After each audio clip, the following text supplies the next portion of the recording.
Yorana et bienvenue dans Sa pousse au Fénois, le MAG. Aujourd'hui, c'est à Rangiroa que nous posons nos paniers afin de cueillir tout ce qui pousse sur ce très vaste atoll.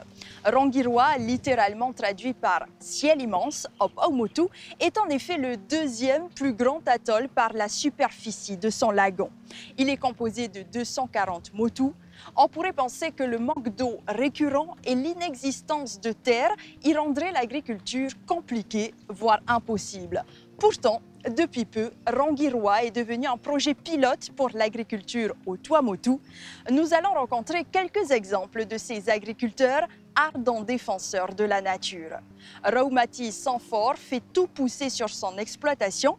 Paul Natua Puna, coproculteur, fait pousser de la vanille sur son motu et Emmanuel Tehuiotoa nous présentera son poulailler pour l'élever en plein air et sa pépinière en agroforesterie.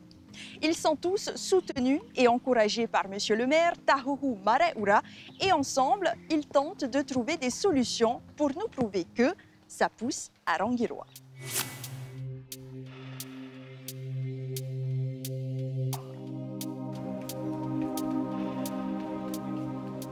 La commune de Rangiroa compte 4 communes associées, donc il y a Tikehau, Mateiva, Makatea et Rangiroa. Donc sur Rangiroa, on est à peu près 3000 personnes.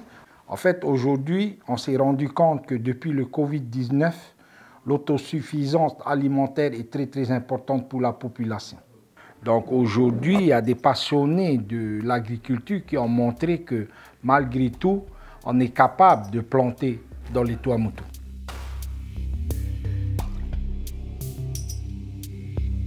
Là, on est dans la cocoterie, plantée il y a 30 ans, en 90. Il y a quand même 2 hectares bien nettoyés. J'ai déjà récolté 28 kilos de citron sur seulement 3 pieds de citronnier. Après, un peu d'aubergine. Un peu plus loin, là, c'est les potas. Les potas où tout le monde aime manger les potas avec le corned-beef là, dans la boîte, là, avec du riz chaud. C'est excellent. Après, on va voir les goyaves. Tu as déjà les fruits, ils ont tout juste 1 an. Aussi, il y a les fleurs. Tu as les fleurs qui viennent de sortir. Voilà, ça c'est du hamois. Tout juste 1 an. Et ça fonctionne avec bourre de coco, les palmiers, tout.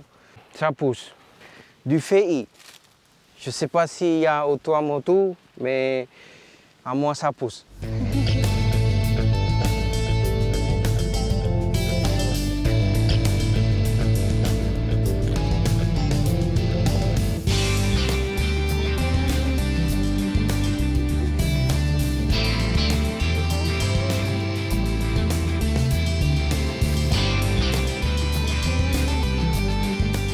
Te te wanira no te matahiti te toru hepe te mea I meiri muri te whaatitora hiu mai te wanira.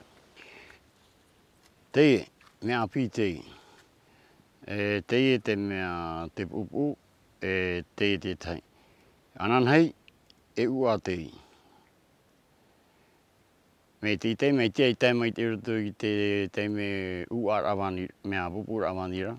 Venera te tawa atopa noema. I repu e roa tue. E tātua rai o te para pou tianere pou wanira. E hoe a te. O maa wanira matamua te pupu mai te mataiti.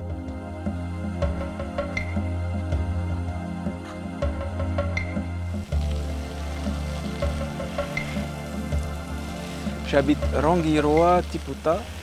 J'ai un petit élevage de poules en plein air et un petit potager, on va dire ça. Je suis le premier éleveur de poules en plein air sur Rangiroa. Alors j'ai actuellement 100 poules pondeuses qui me produisent à peu près 7 douzaines par jour. On des œufs pour l'élever en plein air.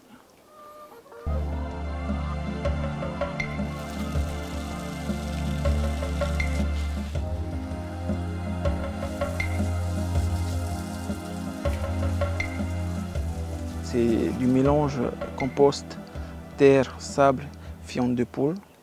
Et en complément, je rajoute du sable pour mettre dans mes bacs. Là, ça te fait un bon substrat. Tout ce qu'il faut pour avoir une bonne salade. Alors là, je vais te montrer mon purin de tohunu. Voilà, bien riche. Et ensuite, tu as l'eau de riz, les pots de banane et voilà, et l'eau de riz. Voilà. Et bientôt, on aura du IM, de la mélasse. Et j'utilise que ça comme engrais.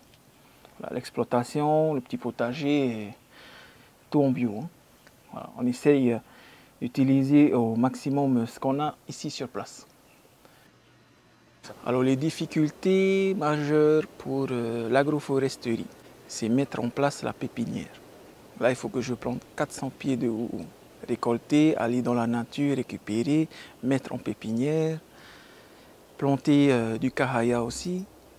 Et donc, toutes ces plantes-là, en fait, vont servir à donner de la matière organique pour la parcelle.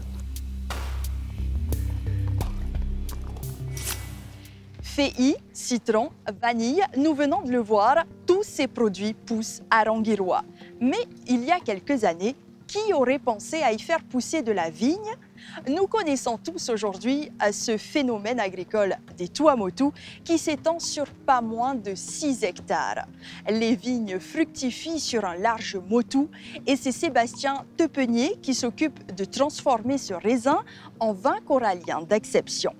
Mais il ne s'agit pas seulement de vignes, suivons-le pour la visite du domaine.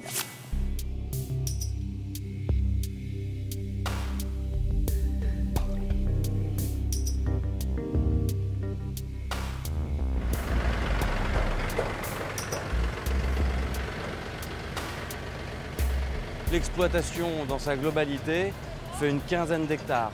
Sur ces 15 hectares, on a à peu près une douzaine d'hectares de culture. On a un petit peu plus de 6 hectares de vignes, un petit peu moins de 3 hectares de canne à sucre. Et puis pour le reste des plantations, là, ça se répartit sur environ 3 hectares.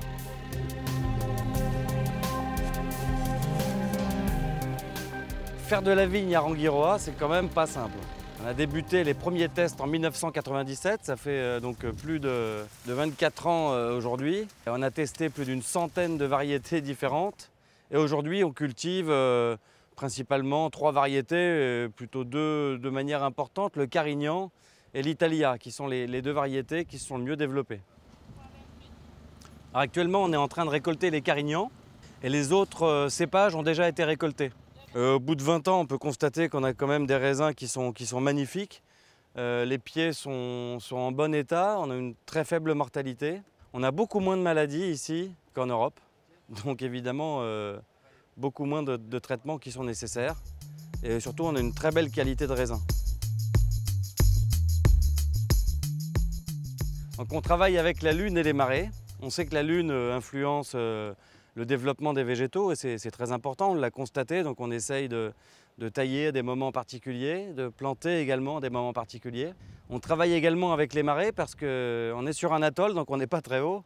On est entre 1 mètre et 2 mètres d'altitude et donc on a des fortes variations du niveau de la lentille d'eau. Et quand on a une marée haute, on va avoir cette lentille d'eau douce qui va remonter. Et donc les pieds vont un petit peu baigner dans l'eau. Alors c'est favorable au moment de la taille et ça peut être défavorable au moment de la récolte. C'est que sur tous les atolls, on a une nappe phréatique qu'on appelle la lentille d'eau saumâtre. Elle est de plus ou moins bonne qualité. Alors saumâtre, c'est un petit peu un abus de langage parce qu'en fait, sur les atolls où les motus sont très larges, on a une eau d'une excellente qualité.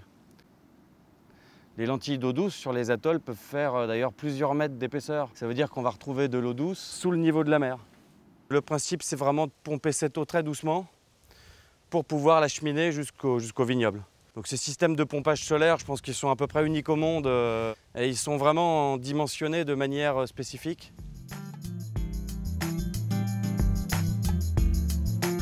Parmi tous les puits solaires qui sont installés sur l'exploitation, on en a un certain nombre qui arrivent directement ici et qui vont remplir cette réserve tampon. Et l'eau de cette cuve va être ensuite distribuée via un système de tuyaux vers l'ensemble du vignoble. Donc on a différents tuyaux qui correspondent à différentes qualités de sol. Et en fonction de la qualité des sols, donc la vigne aura besoin de plus ou moins d'apports en oligo-éléments et en eau. On récolte en gros 2 fois par an, et ce n'est pas exactement 2 fois, ça serait beaucoup trop simple. Statistiquement, en fait, on va récolter tous les 5 mois. Donc chaque année, on va vendanger à une période différente finalement. On a un climat tout au long de l'année qui est assez similaire, en tout cas en termes de température, puisque en été, il fait 1 ou 2 degrés de plus qu'en hiver. Donc on a des qualités de raisin qui sont assez proches. Alors sur l'exploitation, nous sommes 5 personnes à temps plein. Là, on a une douzaine ou une quinzaine de personnes pour permettre la récolte en un temps assez condensé et la taille aussi en un temps assez condensé. On a commencé les premiers tests de canne à sucre en 2013, en partie basse de l'atoll, assez proche du lagon, parce qu'on savait que c'était un endroit riche en eau, et en plus parce que ça fait une protection vis-à-vis des embruns pour le vignoble. Donc la canne à sucre vit un peu en symbiose avec la vigne. La parcelle dans laquelle on se trouve maintenant, c'est une parcelle particulière, car elle réunit l'ensemble des variétés qui sont en production. L'intérêt de cultiver des variétés anciennes, c'est leur goût. Il y a un goût unique et ce sont des variétés qui ne sont plus du tout utilisées aujourd'hui. Donc ça nous permet de produire un rhum vraiment exclusif. Le vignoble est en culture raisonnée, tous les traitements phytosanitaires sont bio et le reste des plantations, que ce soit la canne à sucre, les citronniers, les houerous, le maraîchage, tout ça est en agriculture biologique certifiée. On a souhaité se diversifier. Se diversifier pour des raisons importantes, parce que la monoculture, quand on a un problème financièrement, ça peut être compliqué. Donc on ne va peut-être pas devenir le garde-manger de Rangiroa, mais en tout cas, on essaye de montrer l'exemple et la voie. Et puis pour ceux qui souhaiteraient s'installer, on pourra également leur prodiguer des conseils. Ah, ça, c'est le premier citronnier qu'on a planté il y a 3 ans. Il est magnifique. Donc on s'est dit, c'est comme ce qui nous a convaincus aussi à faire cette plantation de citronniers. Puis ça sera pas mal pour faire nos petits ponches organiques avec notre rhum bio, on aura des citrons bio aussi.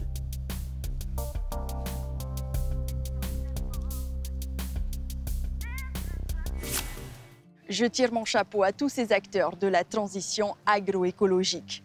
Grâce à eux, l'agriculture, notamment biologique, est adaptée au changement climatique et respectueuse de la biodiversité. À bientôt pour un nouveau magazine de Ça pousse au Fénois qui nous guidera vers d'autres découvertes au cœur de nos archipels. Très belle nuit, Marurua.